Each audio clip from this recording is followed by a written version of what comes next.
Hidup tidak selalu datang dengan kejelasan. Seringkali ia hadir sebagai tanda tanya yang panjang, tanpa petunjuk, tanpa kepastian. Kita bangun pagi dengan rencana, namun dunia menjawab dengan perubahan. Kita berusaha mengatur masa depan, namun hari ini saja terasa goyah. Dan di titik inilah banyak orang kelelah. Bukan karena hidup terlalu keras, tetapi karena pikiran dipenuhi kecemasan tentang hal-hal yang belum tentu terjadi. Jika kamu sedang berada di fase ini, merasa ragu, cemas, atau tidak sepenuhnya yakin kemana hidup sedang membawamu, tenanglah sejenak. Tarik napas perlahan, bukan untuk melarikan diri dari kenyataan, tetapi untuk kembali ke dalam diri. Stoikisme tidak mengajarkan cara menghilangkan ketidakpastian. Ia mengajarkan cara berdiri tegak di dalamnya. Karena ketenangan sejati bukan lahir saat hidup menjadi pasti, melainkan saat batinmu tidak lagi goyah oleh ketidakpastian itu sendiri. Dan dari sinilah perjalanan kita dimulai. Ketidakpastian sering kita anggap sebagai ancaman, sesuatu yang harus segera disingkirkan atau setidaknya dikendalikan. Padahal, jika kita jujur, sebagian besar hidup memang tidak pernah benar-benar pasti. Pekerjaan bisa berubah, hubungan bisa bergeser, rencana yang paling matang pun dapat runtuh oleh satu kejadian kecil. Stoik melihat ini dengan jernih. Mereka tidak menunggu dunia menjadi stabil untuk mulai merasa tenang. Mereka justru melatih ketenangan di tengah dunia yang tidak stabil. Epictetus mengajarkan satu prinsip sederhana namun mendalam. Ada hal yang berada dalam kendali kita dan ada hal yang tidak. Masalah muncul saat kita mencurahkan energi pada hal-hal yang berada di luar kendali. Kita ingin memastikan masa depan. Kita ingin kepastian dari orang lain. Kita ingin jaminan bahwa semua akan baik-baik saja. Namun hidup tidak bekerja seperti itu. Ketika pikiran terus menuntut kepastian, jiwa menjadi tegang, dan ketegangan inilah yang sering kita salahartikan sebagai masalah hidup. Padahal masalah utamanya bukan dunia yang berubah, melainkan pikiran yang menolak perubahan. Stoik mengajak kita untuk menggeser fokus, bukan bertanya, bagaimana agar hidup ini pasti? Bagaimana aku bersikap benar apapun yang terjadi? Disinilah ketenangan mulai tumbuh, bukan dari kepastian, melainkan dari kesiapan batin. Ketika kamu tahu bahwa kamu bisa menjaga sikap, mengendalikan respons, dan tetap setia pada nilai meski keadaan berubah, ketidakpastian tidak lagi terasa menakutkan. Ia menjadi ruang latihan, tempat di mana ketangguhan batin perlahan dibentuk. Rasa takut terhadap masa depan tidak muncul karena kita lemah. Ia muncul karena pikiran kita terlalu jauh melangkah ke depan sementara kaki masih berpijak di hari ini. Kita membayangkan kemungkinan terburuk. Kita menyusun skenario kegagalan yang bahkan belum tentu terjadi. Dan tanpa sadar, kita sudah menderita sebelum apapun benar-benar datang. Stoik memahami pola ini sejak lama. Seneca menulis bahwa sebagian besar penderitaan manusia berasal dari bayangan, bukan dari kenyataan itu sendiri. Ketakutan akan masa depan adalah hasil dari pikiran yang mencoba menguasai sesuatu yang secara alami tidak bisa dikuasai. Masa depan bukan milik kita. Yang kita miliki hanyalah sikap kita saat ini. Namun pikiran sering memberontak terhadap fakta ini. Ia ingin jaminan. Ia ingin kepastian. Ia ingin tahu bahwa semua usaha tidak akan sia-sia. Dan ketika jaminan itu tidak datang, pikiran menjadi gelisah, bukan karena bahaya nyata, melainkan karena kehilangan rasa aman. Stoik tidak menekan rasa takut. Mereka tidak berpura-pura kuat.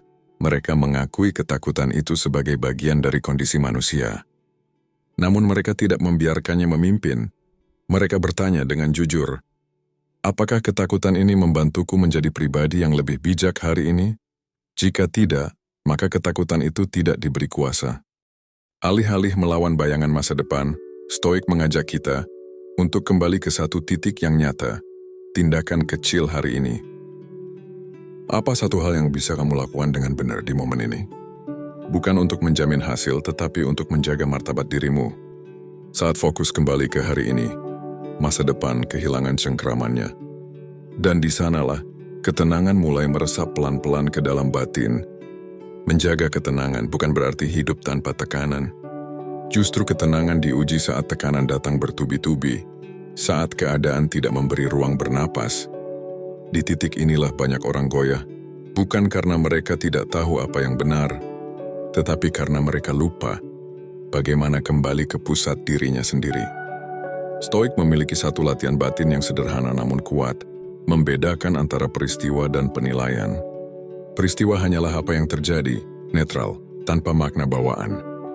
Namun pikiran kita dengan cepat memberi label.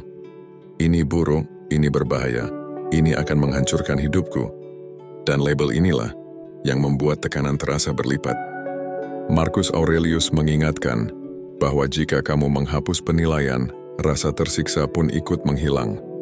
Ini bukan tentang menyangkal rasa sakit, ini tentang tidak menambahkan penderitaan di atas rasa sakit itu sendiri. Saat tekanan datang, Stoik tidak bertanya, "Kenapa ini terjadi padaku?" Mereka bertanya, "Bagaimana sikap yang paling layak untuk kuambil saat ini?" Pertanyaan ini mengembalikan kendali ke tanganmu. Tekanan mungkin tetap ada. Situasi mungkin tidak berubah, namun batinmu tidak lagi terombang-ambing. Ketenangan tidak datang karena hidup menjadi ringan, melainkan karena pikiran berhenti melawan apa yang sedang terjadi. Dan ketika pikiran berhenti melawan, energi yang tadinya habis untuk kecemasan kembali menjadi kejernihan. Ketenangan yang sejati tidak dibangun dalam satu malam. Ia tidak lahir dari satu pemahaman, melainkan dari latihan yang diulang saat tidak ada yang melihat. Stoik menyebut ini sebagai disiplin batin. Bukan disiplin yang keras dan kejam, melainkan disiplin yang sadar dan penuh kejujuran pada diri sendiri. Kebiasaan pertama adalah memulai hari dengan pengingat yang benar. Sebelum dunia berbicara, sebelum tuntutan datang, ingatkan diri sendiri. Hari ini aku akan bertemu dengan ketidakpastian, keterlambatan dan kemungkinan kekecewaan. Bukan untuk pesimis, tetapi untuk siap secara batin. Dengan kesiapan ini, ketika sesuatu tidak berjalan sesuai rencana, jiwamu tidak terkejut. Ia sudah waspada dan karena itu tetap tenang. Kebiasaan kedua adalah menutup hari dengan refleksi. Stoik tidak tidur tanpa meninjau kembali sikapnya sendiri, bukan untuk menghakimi, melainkan untuk belajar. Di mana hari ini aku bereaksi berlebihan, di mana aku bisa bersikap lebih bijak, apa yang sudah kulakukan dengan benar. Refleksi ini membersihkan batin dari penumpukan emosi yang tidak selesai. Kebiasaan ketiga adalah membiasakan jeda. Di dunia yang serba cepat, berhenti sejenak adalah tindakan revolusioner. Jeda sebelum berbicara, jeda sebelum membalas pesan, jeda sebelum mengambil keputusan. Di dalam jeda itu, kamu menemukan kembali ruang untuk memilih sikap. Dan dari pilihan inilah, ketenangan dibangun hari demi hari.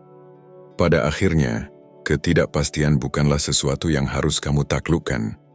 Ia adalah bagian alami dari hidup yang tidak pernah berjanji untuk rapi. Dan ketenangan sejati bukan hadir karena semua jawaban ditemukan, melainkan karena kamu berhenti menuntut hidup untuk selalu jelas. Stoik tidak menunggu dunia berubah untuk merasa damai. Mereka menata batin agar tetap tegak apapun yang terjadi di luar. Ketika kamu belajar membedakan apa yang bisa kamu kendalikan dan apa yang tidak, beban hidup perlahan berkurang. Ketika kamu berhenti melawan kenyataan yang sedang berlangsung, energi yang tersisa kembali menjadi kejernihan. Dan ketika kejernihan hadir, ketenangan tidak lagi terasa rapuh, ia menjadi sikap hidup.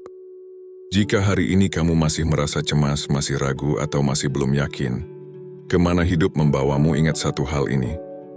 Kamu tidak harus mengetahui seluruh jalan untuk melangkah dengan benar. Cukup jaga sikapmu hari ini. Cukup setia pada nilai yang kamu yakini.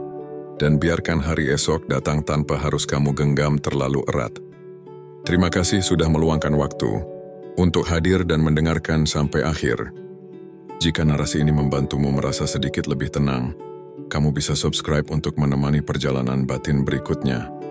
Tentang keteguhan, kesadaran, dan cara hidup yang tidak mudah goyah di dunia yang terus berubah. Bagikan video ini kepada seseorang yang mungkin sedang berjuang di tengah ketidakpastian hidupnya. Dan sebelum kamu pergi, tarik napas perlahan satu kali lagi. Tenanglah, kamu sedang belajar berdiri di tengah dunia yang tidak pasti dan itu sudah cukup. Sampai kita bertemu kembali di perjalanan selanjutnya.